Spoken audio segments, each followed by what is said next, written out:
Hello दोस्तों, कैसे हैं आप सब। तो चलिए आज की कहानी स्टार्ट करते हैं। रजनी, तुमने फिर से जूते रैक में नहीं रखे।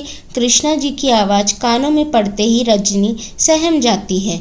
वह जल्दी से जूते रैक में रख देती है, लेकिन कृष्णा जी का गुस्सा शांत नहीं होता।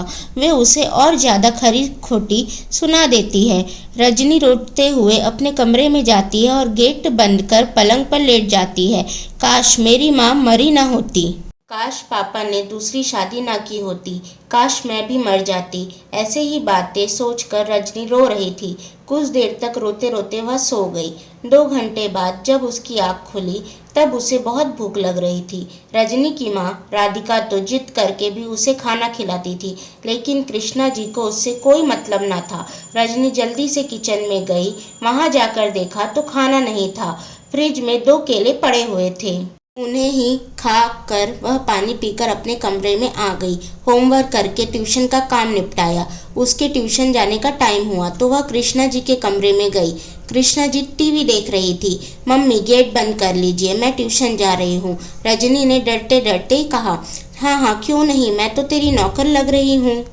मुझे समझ नहीं आता कि तेरे पापा तेरी पढ़ाई पर ही सारी कमाई क्यों लुटा देते हैं। पता नहीं कहाँ की कलेक्टरनी बनेगी। जा यहाँ से, मैं बंद कर लूँगी। कृष्णा जी को बोलता छोड़कर रजनी चुपचाप निकल गई। उसे पता था वापस आकर डोर बेल बजाना उसे कितना भारी पड़ेगा। शाम को उसके पापा जगदीश जी घर आए। कहाँ है मेरी लाडो, देख मैं तेरे लिए क्या लाया हूँ। यह कहकर जगदीश जी ने एक बड़ी सी डॉल रजनी के हाथ में पकड़ा दी। उसे देखकर रजनी के चेहरे पर मुस्कान आ गई। उसे खुशी डॉल से नहीं थी, बल्कि इस बात से थी कि उसके पापा उसे अभी तक इतना प्यार करते हैं, भले ही वो कृष्णा जी से डरते थे।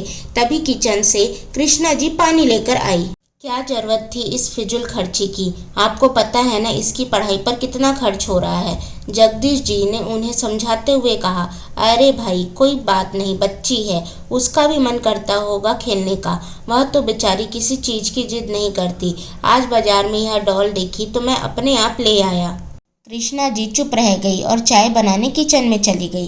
कृष्णा जी ने अपने पति के मरने के बाद जगदीश जी से यह सोचकर दूसरी शादी कर ली थी कि मज़े से रहेगी, लेकिन जब से रजनी की जिम्मेदारी उनके कंधों पर आई है तब से वे उसे परेशान करने लगी थी। वो चाहती थी कि अपनी माँ की तरह या तो रजनी मर जाए या कहीं चली जाए। बस जगदीश जी के कारण उनको चुप रहना पड़ता था। स्कूल की छुट्टी वाले दिन जगदीश जी के ऑफिस जाते ही सारा काम रजनी के सिर पर डालकर वो सोने चली जाती थी।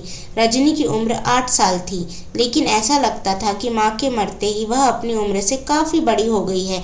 घर का सारा काम करती थी, अपना काम करती और माँ से झिड़कियाँ भी खाती थी।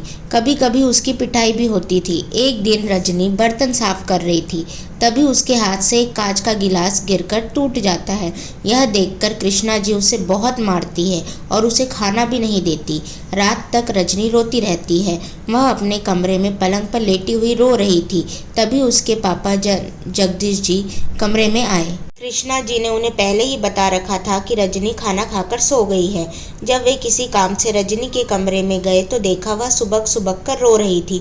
जगदीश जी ने उससे पूछा, बेटी क्या बात है, आज खाना अच्छा नहीं बना है क्या? तू रो क्यों रही है? यह सुनकर रजनी को और जोर से रोना आ गया। वह बोली, पापा मुझे मर जाना चाहिए। रजनी की बात सुनकर जगदीश जी चौंक जाते हैं। वे उससे पूछते हैं तो रजनी डरते डरते सारी बात बता देती है। जगदीश जी सोच में पड़ जाते हैं। हे भगवान, ये क्या हो गया। मैंने दूसरी शादी इसलिए की थी कि मेरी बच्ची को संभालने के लिए उसे माँ मिल जाएगी। आज तो यही उसकी दुश्मन बन गई है। जगदीश जी ने रजनी से कहा, बेटी तू चिंता मत कर, मैं सब ठीक कर दूंगा। चल तू खाना खा ले। रजनी ने खाना खाया और सो गई, लेकिन जगदीश जी गहरी चिंता में डूब गए। उन्हें रजनी के भविष्य की चिंता होने लगी। साथ ही उन्हें ऐसा भी लगने लगा कि कहीं कृष्णा जी उसे मार ही ना दे। 2 दिन तक सब कुछ सामान्य चलता रहा। तीसरे दिन जगदीश जी ने कृष्णा जी से कहा, मुझे ऑफिस के काम से बाहर जाना है, तुम घर का ध्यान रखना। रजनी को पता था कि ये 2 दिन काटने उसके लिए भारी पड़ जाएंगे। अकेले में जगदीश जी ने रजनी से कहा, बेटी बस हिम्मत करके ये 2 दिन काट ले, मैं तेरे लिए ही इंतजाम करने जा रहा हूँ। तुझे इन सब से निकाल कर अच्छी ज़िंदगी देने के लिए जा रहा हूँ, बस तू किसी तरह 2 दिन यह सब सह ले। यह कहकर जगदीश जी चले गए। रजनी चुपचाप घर का काम करती रही। 2 दिन बाद जगदीश जी वापस आए। जगदीश जी जानते थे कि कृष्णा जी के मायके में शादी है तो वो जरूर जाएगी। बस उसी दिन का इंतजार था। कृष्णा जी के जाते ही जगदीश जी ने जल्दी से अपना और रजनी का सामान पैक किया और दोनों निकल गए। जगदीश जी रजनी को लेकर रेलवे स्टेशन पर पहुंचे। वहां जाकर उन्होंने मुंबई की 2 टिकट खरीदी और रजनी को लेकर ट्रेन में चढ़ गए। रजनी को कुछ समझ में नहीं आ रहा था। वह बोली, पापा हम कहाँ जा रहे हैं? यह सुनकर जगदीश जी बोले, बेटा बहुत दूर जा रहे हैं, अपना सब कुछ छोड़कर। जो गलती मैंने की थी उसका प्रायश्चित कर रहा हूँ। मैं तेरे लिए माँ लाना चाहता था, लेकिन मुझे क्या पता था कि वह तेरी दुश्मन बन जाएगी। यह सुनकर रजनी बहुत खुश हुई, लेकिन दूसरे ही पल वह बोली, पापा मम्मी का क्या होगा? वो अकेले कैसे रहेगी? बेटी की बात सुनकर जगदीश जी की आंखों में आंसू झलक गए। वो बोले, बेटा तुझे उसका ख्याल है जिसने कभी तुझे बेटी नहीं माना? उसकी चिंता मत कर, मैंने उसके बैंक में कुछ पैसे जमा करा दिए हैं। दोनों मुंबई पहुंच जाते हैं, वहां एक मकान किराए पर लेकर रहने लगते हैं। थोड़ी भाग दौड़ करके जगदीश जी को एक नौकरी भी मिल जाती है। मकान मालकिन बहुत भली थी। वह जगदीश जी के जाने के बाद रजनी का ध्यान रखती थी। इधर जब कृष्णा जी घर वापस आई तो उन्होंने देखा ताला लगा हुआ है। बस यही होना था। पापा के जाते ही महारानी खेलने निकल जाती है। वो तो अच्छा है, दूसरी चाबी है मेरे पास, आज उसे आने दो। ऐसा सबक सिखाऊंगी कि कभी घर से बाहर कदम नहीं रखेगी। कृष्णा जी अपने बेडरूम के बाहर जाकर सो जाती है। दोपहर से शाम और शाम से रात हो जाती है। ना जगदीश जी आए ना रजनी। उन्हें चिंता होने लगी। वह घर में इधर उधर घूम रही थी, तभी उसकी नज़र सामने मेज पर पड़े कुछ सामान पर गई। सामान के साथ एक चिट्ठी भी थी। कृष्णा जी ने चिट्ठी पढ़ी और उनका रो रो कर बुरा हाल हो गया। सामने बैंक की पासबुक, जगदीश जी का मोबाइल पड़ा था। अब तो वे उनसे संपर्क भी नहीं कर सकती थी।